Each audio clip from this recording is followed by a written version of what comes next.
കിച്ചണിലേക്ക് എല്ലാവർക്കും സ്വാഗതം.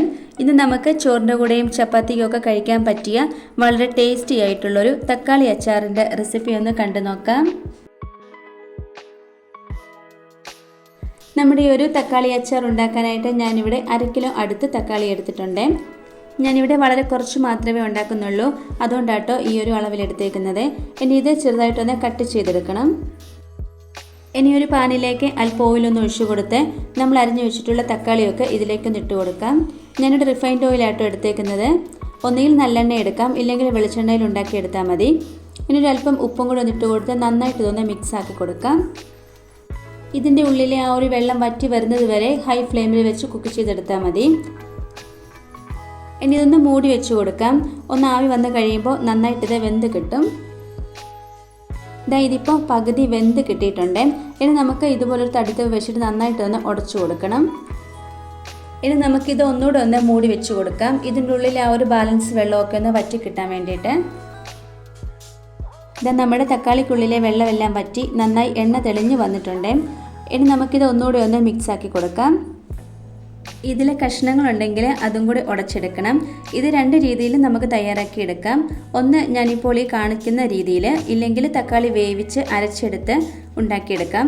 പക്ഷേ എനിക്ക് ഈ ഒരു രീതിയിലാട്ടോ നന്നായി തോന്നിയത്. ഇതിനാണ് ടേസ്റ്റ് കൂടുതൽ. ഇനി നമുക്കിതിലേക്ക് വെളുത്തുള്ളി ഒന്ന് ചേർത്ത് കൊടുക്കണം. ഞാനിവിടെ 1 കുടം വെളുത്തുള്ളി ആട്ടോ എടുത്തേക്കുന്നത്. അതൊന്നിട്ട് കൊടുത്ത് നന്നായിട്ട് ഇതൊന്ന് മിക്സ് ആക്കിയെടുക്കാം. ഇതിപ്പോൾ നമ്മൾ ചേർത്ത് കൊടുത്ത വെളുത്തുള്ളി നന്നായിട്ട് തന്നെ വെന്ത് കിട്ടിയിട്ടുണ്ട്. ഇത് കാണുമ്പോൾ തന്നെ അറിയാൻ പറ്റും, എണ്ണയൊക്കെ നന്നായിട്ട് തെളിഞ്ഞ് തന്നെ കിട്ടിയിട്ടുണ്ട്. ഇതാണ് ഇതിൻ്റെ ഒരു പരുവ് എന്ന് പറയുന്നത്. ഇനി നമുക്കിതിലേക്ക് പൊടികളൊക്കെ ഒന്ന് ചേർത്ത് കൊടുക്കണം. അതിനായിട്ട് ഒരു പാൻ അടുപ്പത്തേക്ക് വെച്ച് അതിലേക്ക് ഓയിൽ ഒഴിച്ചു കൊടുക്കാം. നിങ്ങൾക്ക് വേണമെങ്കിൽ നല്ലെണ്ണയോ അല്ലെങ്കിൽ വെളിച്ചെണ്ണയോ എടുക്കാം.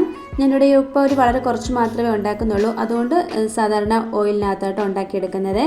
ഓയിൽ നന്നായിട്ടൊന്ന് ചൂടായി വന്ന് കഴിയുമ്പോൾ 1 ടേബിൾ സ്പൂൺ അളവിൽ കടുക് ഇട്ട് കൊടുക്കാം. അതേ അളവിൽ തന്നെ ഉലുവയും കൂടെ ഇട്ട് കൊടുക്കുന്നുണ്ട്. ഇനി ഒരു 4-5 വറ്റൽമുളകും കൂടി ഇട്ട് കൊടുക്കാം. ആവശ്യത്തിന് കറിവേപ്പിലയും കൂടെ ചേർത്ത് കൊടുക്കാം. കറിവേപ്പില ചേർത്ത് കൊടുക്കുമ്പോൾ ഫ്രഷ് ആയിട്ട് തന്നെ ഉള്ളത് വേണം കേട്ടോ എടുക്കാനായിട്ട്.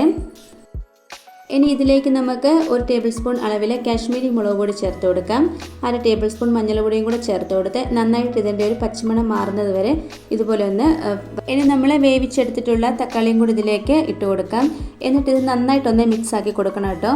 നമ്മൾ ചേർത്ത് കൊടുത്തിട്ടുള്ള ആ ഒരു മുളക് പൊടിയൊക്കെ ഈ തക്കാളിയിലേക്ക് പിടിച്ച് കിട്ടുന്നത് വരെ നന്നായിട്ട് ഇതൊന്ന് മിക്സ് ആക്കി കൊടുക്കണം. നമുക്കിത് എന്തിൻ്റെ കൂടെ വേണമെങ്കിലും കഴിക്കാം. ചപ്പാത്തിയോ പൂരിയോ അതുമല്ലെങ്കിൽ ചോറിൻ്റെ കൂടെ ഒക്കെ കഴിക്കാൻ അടിപൊളിയാട്ടോ. ഒരാഴ്ച വരെയൊക്കെ നമുക്കിത് കേടാകാതെ ഉപയോഗിക്കാൻ പറ്റും. ഞാനിതിൽ വിനാഗിരി ചേർത്ത് കൊടുത്തിട്ടില്ല, നിങ്ങൾക്ക് വേണമെങ്കിൽ അതും കൂടെ ചേർത്ത് കൊടുക്കാം. നമ്മുടെ തക്കാളി അച്ചാർ ഇവിടെ റെഡി ആയിട്ടുണ്ട് കേട്ടോ. ഇനി ഇതിലേക്ക് നമുക്ക് കുറച്ച് പൊടിക്കൈകളും കൂടെ ചേർത്ത് കൊടുക്കാനുണ്ട്. 1 ടേബിൾ സ്പൂൺ കായപ്പൊടി. ഞാനിത് വറുത്ത് പൊടിച്ച് എടുത്തേക്കുന്നതാണ്. അങ്ങനെ ചെയ്യുവാണെങ്കിൽ അതിൻ്റെ മണമൊക്കെ നമ്മുടെ ഈ ഒരു അച്ചാറിൽ തന്നെ നിൽക്കും. നല്ലൊരു ടേസ്റ്റും ആയിരിക്കും കേട്ടോ കഴിക്കാനായിട്ട്. ഇനി ഇതിലേക്ക് കുറച്ച് കുരുമുളക് പൊടിയും കൂടെ ചേർത്ത് കൊടുക്കാം. ഉപ്പ് വേണമെന്നുണ്ടെങ്കിൽ ചേർത്ത് കൊടുക്കാം. ഇതിൽ കുറച്ച് കുറവായിരുന്നു, അപ്പോൾ ഞാനൊരു 1/2 ടേബിൾ സ്പൂൺ കൂടെ ചേർത്ത് കൊടുത്തിട്ടുണ്ട്. കുരുമുളക് പൊടി ചേർത്ത് കൊടുക്കുമ്പോൾ ഫ്രഷ് ആയിട്ട് വേണം കേട്ടോ ചേർത്ത് കൊടുക്കാനായിട്ട്. ഞാനിവിടെ ഏകദേശം 1.5 ടേബിൾ സ്പൂൺ അളവിലാട്ടോ ചേർത്ത് കൊടുത്തേക്കുന്നത്. ഇനി ഇതെല്ലാം കൂടെ നന്നായിട്ടൊന്ന് മിക്സ് ആക്കി കൊടുക്കണം. വളരെ രുചികരമായിട്ടുള്ള നമ്മുടെ തക്കാളി അച്ചാർ ഇവിടെ റെഡി ആയിട്ടുണ്ട്. നല്ല വില കുറവിൽ ഇനി തക്കാളി കിട്ടുമ്പോൾ ഇതുപോലെ അച്ചാർ ഉണ്ടാക്കി നോക്കണേ.